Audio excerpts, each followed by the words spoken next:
అందరికీ నమస్కారం.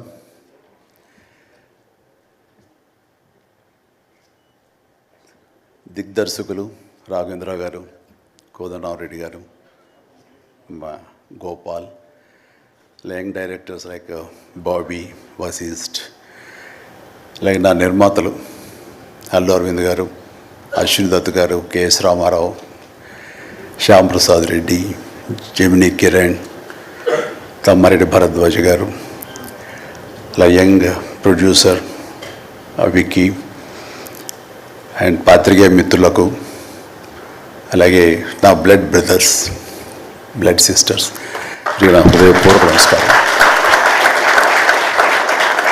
So first of all ఈ ఈవెంట్ ఇంత గ్లామర్గా, ఇంత మెమొరబుల్గా ఉంది అంటే దానికి ప్రధానమైన కారణం నా మిత్రుడు అమీర్ ఖాన్. అమీర్జీ, thank you so much. And with a small message and a phone call, you made it, and your presence made this moment as a memorable moment. Really, thank you so much, and I never forget this gesture from your side. And about Guinness Book of World Records, then ఊహించండి, I never expected, never dreamt about Guinness Book of World Record, because Guinness బుక్కి మనకి ఏంటి సంబంధం అనే ఒక ఆలోచన ఏమైనా ఉంటుంది కదా సహజంగా. అలాగే నాకు అలాంటి ఆలోచన ఏమి లేదు. అలాంటిది నేను ఎదురు చూడనటువంటి ఒక గొప్ప ఆనర్ ఈ రోజున నా జీవితంలో నా ఈ సినీ ప్రస్థానం సంబంధించి తారసపడినందుకు ఆ భగవంతుడికి, దానికి కారణభూతులైన మా దర్శక నిర్మాతలకు, నా అభిమానులకు ఎప్పుడు నేను రుణపడి ఉంటాను. Thank you so much.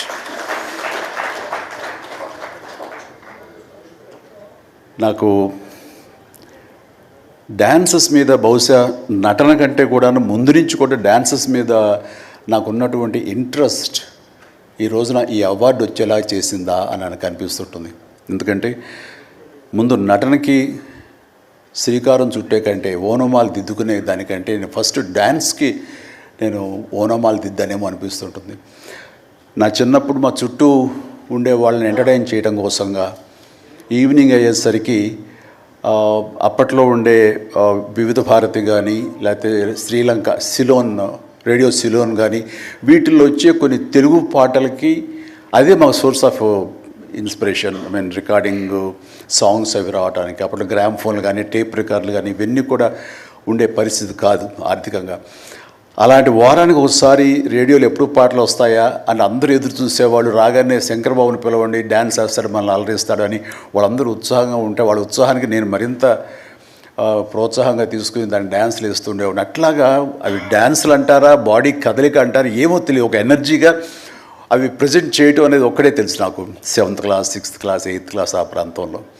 ఆ తర్వాత ఎన్సీసీలో చేరిన తర్వాత ఈవినింగ్ క్యాంప్ ఫైర్ టైంలో అందరూ ఎర్లీగా భోజనాలు కానిచ్చిన తర్వాత తిన్న 70 ప్లేట్లు మన అల్యూమినియం ప్లేట్స్, వాటిని తిరగేసి దరువులుగా, డప్పులుగా వాయించుకుంటూ అప్పుడు కూడా డ్యాన్స్ వేస్తూ అందరిని ఎంటర్టైన్ చేస్తూ ఉండేవాడిని. ఆ రకంగా డ్యాన్స్ అనేది నాకు ఇష్టమైనటువంటి ఒక నా అంతర్భాగం అయిపోయింది.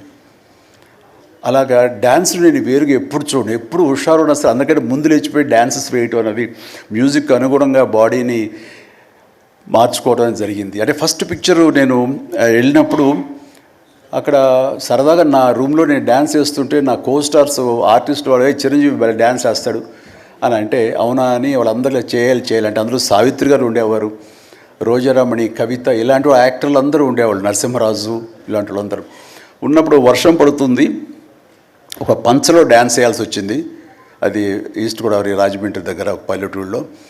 ఆ పంచలో జల్లు పడుతూ కూడా మొత్తం తడితడిగా ఉండింది. అయినా సరే డ్యాన్స్ అడగడం పాపం ఎవరైనా సరే వెంటనే ఎలాంటి ఇన్హిబిషన్ లేకుండా చేయడం అనేది నాకు అలవాటు. అలాగే టేప్ రికార్డ్ డ్రాయింగ్ చేసి అప్పట్లో డ్యాన్స్ చేస్తున్నాను. మధ్యలో కాల్ జారి కింద పడిపోయాను. పడితే అది కింద పడిన తర్వాత ఆపకుండా వాళ్ళందరూ అయ్యో అన్నారు. అనేసరి దాన్ని నాగిని డ్యాన్స్గా మార్చేసుకొని చేస్తే ఎక్కడ లేని అప్పలాస్ వచ్చేస్తుంది. సో అక్కడ చూసేటంటే ఒక కో డైరెక్టరు రాఘవేంద్రరావు గారి, మన క్రాంతి కుమార్ గారికి చెప్పడం, ప్రాణం ఖరీదులు వాళ్ళు బుక్ చేసినప్పుడు అబ్బాయి భలే డ్యాన్స్ వేస్తాడు, భలే ఉంటే డ్యాన్స్ అని అవునంటూ నా క్యారెక్టర్కి అంతకుముందు ఎప్పుడూ ఒక డ్యాన్స్ అనేది ఊహించుకోలేదు, సాంగ్ డ్యూయట్ సాంగ్ అని ఊహించుకొని వాళ్ళు ఒక ఎందుకు పెట్టకూడదు సాంగ్ అని చెప్పి నాకు ఆ సాంగ్ సిచ్యువేషన్ క్రియేట్ చేసి ఏలియల్లో ఎందాక అనే ఒక సాంగ్ అండ్ ఆ సాంగ్ నేను వేస్తే దాన్ని స్టెప్స్ అది వేసుకుంటే ఫస్ట్ టైం ఒక యాక్టర్గా నేను స్క్రీన్ మీద డ్యాన్స్ ఇస్తూ కనిపించింది. అది దానికంటే ముందు మన ప్రాణం ఖరీదు పునాది రాళ్ళలో కూడా అలాగే ఫ్రెండ్స్ మధ్య డ్యాన్స్ వేస్తూ నేనే సెంటర్ ఆఫ్ అట్రాక్షన్గా ఉంటూ చేశాను. అలాగా నా డ్యాన్స్ స్కిల్ అన్నది ఎక్స్ట్రాగా నాకు ఒక బెనిఫిట్ అయ్యింది, నాకు ఎక్స్ట్రాగా అది ఉపయోగపడింది. తర్వాత అరవింద్ గారికి, జయకృష్ణ ఇలాంటి వాళ్ళందరికీ కూడా తెలుసు. అండ్ లింగమూర్తి గారు ఉండేవారు, ఆయన డిస్ట్రిబ్యూషన్కి అది చీఫ్. అప్పట్లో ఆయన రాగానే ఆయన ఏ ప్రొడ్యూసర్స్కి పిలుస్తారు, ఎవరి కథ ఓకే అంటారు, ఎవరికి డబ్బులు శాంక్షన్ చేస్తారని డిస్ట్రిబ్యూటర్స్ మీద ఆధారపడే రోజులు నిర్మాతలు. అలాంటి సమయంలో వేరు నాకంటే సీనియర్ హీరోస్, పెద్ద హీరోస్ ఎవరితోటో కథలు అనుకుంటుండగా ఆ చిరంజీవి అని అతను కొత్తగా వస్తాడుగా, అతనితో పెట్టి చేస్తే మీకు ఇంత డబ్బుగా ఇస్తాను, లేదంటే మామూలు అయితే కనుక దాన్ని లిమిటెడ్గా ఇంతే ఇస్తాను అనేసరికి డబ్బు ఎక్కువ ఇస్తానంటున్నారు అంటూ ఆయన లింగమూర్తి గారు నన్ను రికమెండ్ చేసేసరికి నా వైపే అందరూ కలిసి ఇతనే పెట్టుకుందాం అనేవాళ్ళు. అతను ఏంటంటే ప్రజానాడి, ఆడియన్స్ ఏమనుకుంటున్నారు, ఆడియన్స్ ఇతను సాంగ్స్ కోసంగా పదే సినిమాలకు వస్తున్నారు, ఇలాంటి వాడితో సినిమాలు తీస్తే మనకి 4 డబ్బులు వస్తాయి కదా, కమర్షియల్గా వైబుల్గా ఉంటుందని ఉద్దేశంతో ఆయన ఆ రకంగా అప్పట్లో నా ప్రొడ్యూసర్తో అనడం అండ్ వాళ్ళు కూడా నన్ను ఆప్ట్ చేయటం నాకు ఆ రకంగా డ్యాన్సెస్ అనేది ఒక ఎడ్జిని తీసుకొచ్చింది.